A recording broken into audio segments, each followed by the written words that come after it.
Welcome back. If you're just joining us, you've not missed much. We're just about to delve into the issue, and we begin in South Africa, where 7 of the 9 provinces in the country has been faced and impacted by heavy rainfall, and this has caused displacement of over 1,500 people, and 12 people at least have been confirmed dead after flood caused by the heavy rainfall struck the south, east, and the northern region in South Africa. The South African government has declared a national state of disaster to enable an intensive and coordinated response to the impact of the floods in the country. Meanwhile, the weather people are forecasting that this will continue even in the coming days. Well, let's take a listen at this report. Then when we come back, we'll be able to delve more into the issues. Take a listen. 7 out of 9 provinces in South Africa have been badly affected by floods. Triggered by heavy rainfall, the floods have killed at least 12 people in the country, prompting the president to declare a national state of disaster. The department in charge of disaster management says the bad weather is expected to last for the rest of the week, striking the east, north, and south. We've got a lot of problems, especially when it comes to infrastructure. As you can see, we've got no roads, we've got no bridges. Our robots, most of the times, they don't work. We've got no water, sometimes we've got no electricity. Yes, it is a very difficult situation for us, but I must indicate that we are getting assistance from a number of other stakeholders, and the Department of Human Settlement in the province and also nationally has come in also to ensure that in the next few days, maybe there will be action where these people will be relocated to. Authorities say the Kruger National Park, a tourist magnet bordering Mozambique and the largest reserve in South Africa, was badly affected and swollen by torrential rains since last weekend. Several camps inside the reserve have been evacuated as a precaution. That 1 out of the 2 missing occupants were discovered or recovered rather, and there's still 1 that is currently missing, and the search and rescue services are still on the ground trying to look, for the missing occupant. In terms of the families, we are unable with the Komani area where there was a body of a mid-40s woman that was discovered yesterday. We are unable to indicate which family will be going to, but we are continuously encouraging people to come forward and report any missing person. But our team has already been to the family in Kofimbaba, where they were advised of this gruesome discovery that we have established. Heavy rainfall started last week after a cold snap in the middle of austral summer. Some areas saw more than 20 centimeters of rain in one day, and last year, South Africa was hit by its worst floods in living memory, which left more than 400 people dead in Durban, the country's 3rd largest city, and its surrounding areas. Adeshawa Odushoga reporting for News Central. Well, 7 out of 9 provinces affected, over 12 people dead. You can imagine how many people have been displaced. And of course, Kruger National Park has been swallowed up. Now, joining us to discuss this is News Central South African correspondent Bongani Siziba and Professor Tafazwana Mbahuda, a researcher and climate change expert at the University of KwaZulu-Natal. Thank you so much, both of you, for joining us. Well, thank you and good evening. Good evening, my pleasure. Now, let's go straight to it, shall we? Can we know what the situation is in South Africa currently? Bongani, I know that you have been covering this for a long time now. Can you tell us what the mood is right now in South Africa? Yes, just like what that report that was playing now has just indicated, the floods here in South Africa have left a trail of destruction in 7 provinces now. And we know that many people who are in these provinces now, they don't have access to education, especially the learners, and also those who would want to go to health facilities. They are not able to cross some of the bridges because they have been distracted. they are not being able to go to the shops to get food. And also those who would want to assist and bring in food to those areas, they're not able to cross because there are no roads. We know that this destruction, these floods, it's not the first time that we have seen floods in South Africa and other parts of Southern Africa, especially in Mozambique and Zimbabwe. It's something that we experience here every year. So it's a well-known thing that every February or anytime it's rainy season, there are a lot of floods. But the disturbing thing is that these floods, every time when they happen, it's always in KZN, and it's the same people who are always affected. So it also people will also be asking, what is the government doing? Because it's the same place and same people who are always affected every day. So the situation here in South Africa, especially in these provinces, it's very dire, and people are struggling to get to health facilities, to get food. And some people, they don't even have shelter to sleep because some of their houses were destroyed. Prof, let me quickly get your take on this, because we can see in some of the visuals that are rolling on the screen there, we can see some people, there's already the issue of power supply in South Africa even before now. And with this water now floating around, it's more dangerous. So I see some people using the solar panel, just to power gadgets around their houses and all. How badly has this gone? And is it that this could have been avoided in a way? And what could have been done better to make this flooding reduce, or this rain? Because it's not the first time. It's been on for over a year. Remember the last one that happened also in Durban. Much. So we talk of disaster risk reduction or mitigation, and we cannot avoid hazards. In this case, heavy rainfall, heavy downpours. The issues in context are that we've got a lot of people who are exposed, and by being exposed, I mean they are located within areas, low-lying areas that are prone to flooding. So we've got a high number of people who are exposed, who are in exposure zones, and who are also vulnerable in the sense that they do not have the means to be able to respond effectively to flooding. So that is a lot of what we are seeing now in this case, the people being impacted.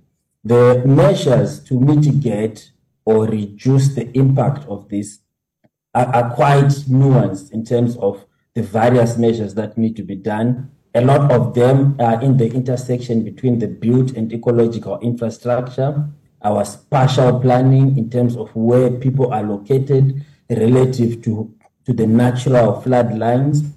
So there's a lot that needs to be done from an integrated perspective as a response from government, as a response from communities working together. The challenge that we have is, I guess, we have not invested enough in climate change adaptation. We have not invested enough in climate resilient infrastructure. We've not invested enough in rehabilitating and restoring the natural environment so that it can play its natural buffering function in the event of heavy downpours such as this. We've also not invested enough in terms of building awareness amongst community members in terms of how to respond in this sort of events so that they are not as impacted as what we are observing. So Prof, let me get this straight. When you're talking about investment, firstly, I'm noticing some dwindling in the power supply around you. Is that the shedding? Is that as a result of the energy issue? Well, we're having load shedding in South Africa right now. So you never know when you're going in and out of it. Okay, so let me just quickly jump on the investment part. During the address of the president, I'm thinking he's also tilting to the line of the climate crisis. He mentioned the fact that there is an initiative, the Just Energy Investment Transmission Plan, which will cost about 1.13 trillion rands and goes over 5 years. And he's speaking of things like the greener energy, electronic vehicles and all. So is there a way to actually characterize this flooding, the impact especially, to be as a result of climate change? Will climate change be solely blamed for this deep impact? So we cannot attribute a single event to climate change. We would have to do a proper attribution study to then be able to say that the likelihood of these floods happening was increased by, climate change. Otherwise, there's always going to be natural weather variability and so forth. So there's proper attribution studies that need to be done before we can confirm that these particular floods are a result of climate change.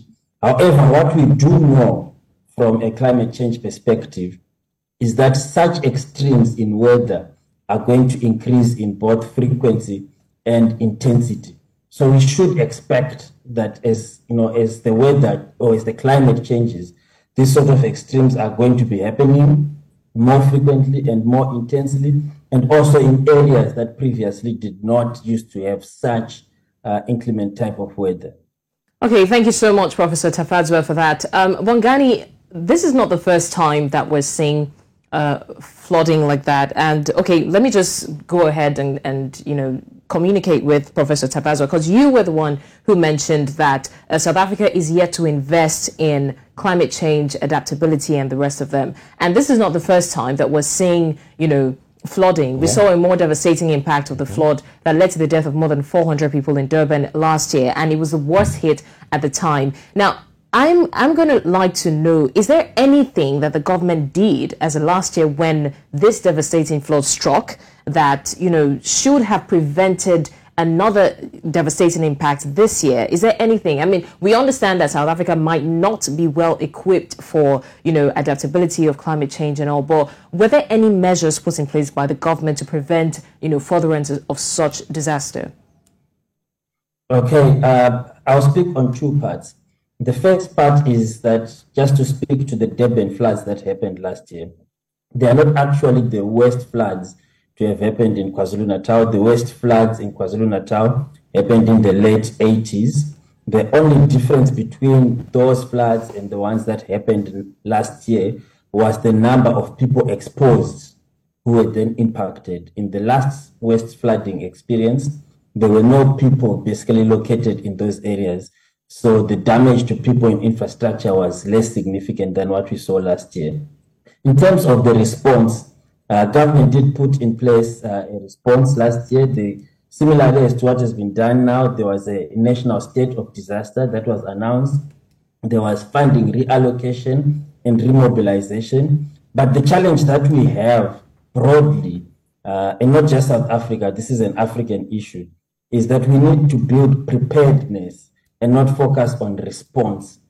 So what we are doing now is responding. What we did last year, we responded, we declared a state of disaster, we shifted budget allocation to address the emergency, but even now we are doing that. So that is just responding to an emerging crisis. It is not proactive in terms of building future capacity to deal with that crisis much better. So that's why I'm saying that we have not really invested in building the preparedness. We've basically just been responding and been on the back foot of these sort of disasters. Preparedness, just as you said, is one of the challenges I'm always having when we talk about issues like this, because as you said, it's not just affecting South Africa. Nigeria also witnessed it at a particular point in time. And it's not like there was no forecast. There was a forecast on what the issues could be, on the flooding, on the rains, the expectations. Are we saying Africa is not better prepared to handle most of these issues? Knowing that we could, African leaders go to talk shops. I might be wrong. Not talk shops specifically. We have the COP26, the COP27, and the COP. God knows how many COPs we're going to have. But Africa has been represented there, and there has been talks and clamor for climate change, working on climate change and its effects, especially as it has to do with Africa. Are we saying, or in your own opinion, would it be safe to say that Africa is just trying to survive and not putting measures in place for a long-term solution? We have to look at it in a very broad and more systematic perspective, that Africa is on the receiving end of climate change. It is probably the most impacted continent. It is the most vulnerable, and it is the most under-resourced in terms of its capacity to be able to respond or adapt to climate change. So there's need for massive investment most of which is beyond Africa's capacity to finance itself.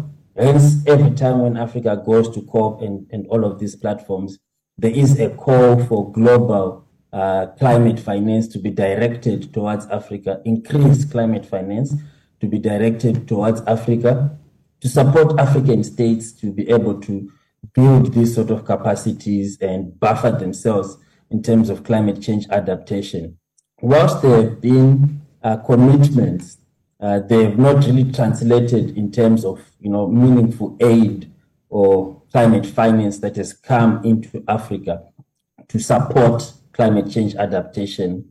Governments themselves in Africa, in terms of the proportion of GDP, if you look at the last IPCC report, the Africa chapter, it actually shows that African governments are investing increasingly in climate research and trying to find solutions to these problems on our own. However, the scale of that investment is far less than what is actually required in terms of the quantum figure. So Prof, there is a need for international support. Prof, sorry to really butt in.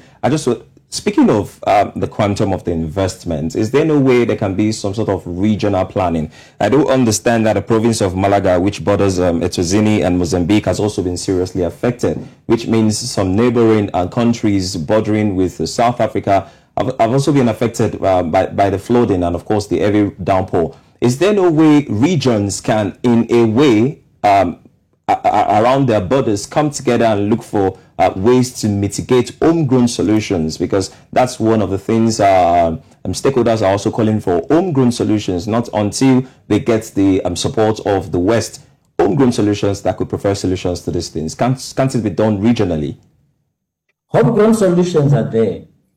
It's the finance to operationalize the solutions. But they've been getting money, Prof. But there's been money. I can't forget how many of these funds has been coming up in most of these international meetings. There has been pledges. Yes, there have been complaints that some of these Western nations have not kept to their vows or pledges. But money has been coming in. What has been done with those money?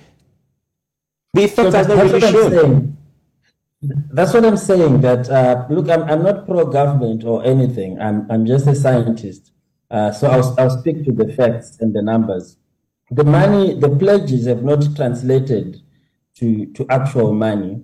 Where the money has come in, it has trickled in dribs and drabs. The scale of the problem requires sustained funding. And so if we are just putting bandages on the problem, we're not really addressing, the disease itself. We're just dealing with the symptoms. Governments are trying, of course, there are challenges that we have in Africa on our own.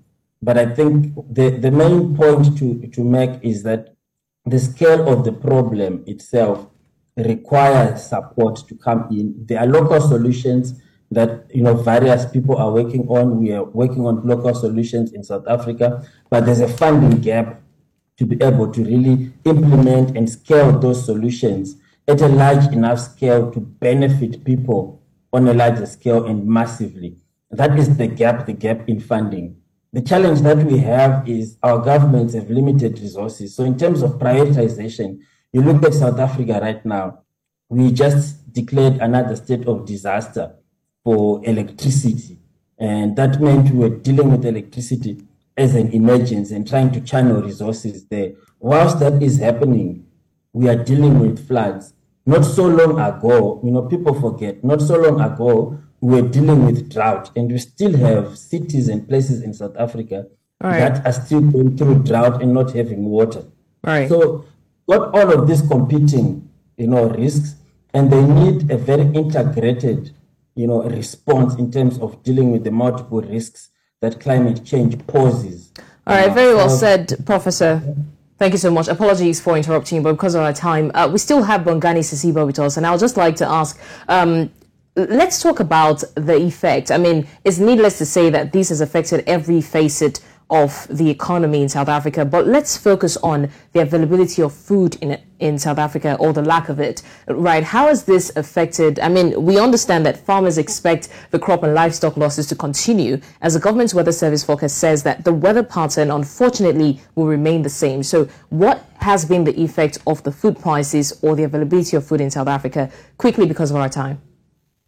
Yeah, the food prices have been affected. We know that yesterday State SA released data that food inflation is real in South Africa. So we're looking at how the floods also have affected the agricultural sector, whereby the irrigation systems have been affected, and a lot of things have been affected. So this means that with the inflation of food that we are having in South Africa, this is going to be more than what we have now. And retailers, some of them are taking in the money that they should be paying and putting it on consumers, because also of electricity and other things. So these floodings will cause a devastating a problem here in South Africa, not only food, but also the health of the people that are in these areas. Like I've indicated that some of them, they can't now access health facilities. Some of the learners, they can't go to school. So this flooding will not only affect the food security, but a lot of things here in South Africa. All right. Okay. Thank you so much for that, Bongani.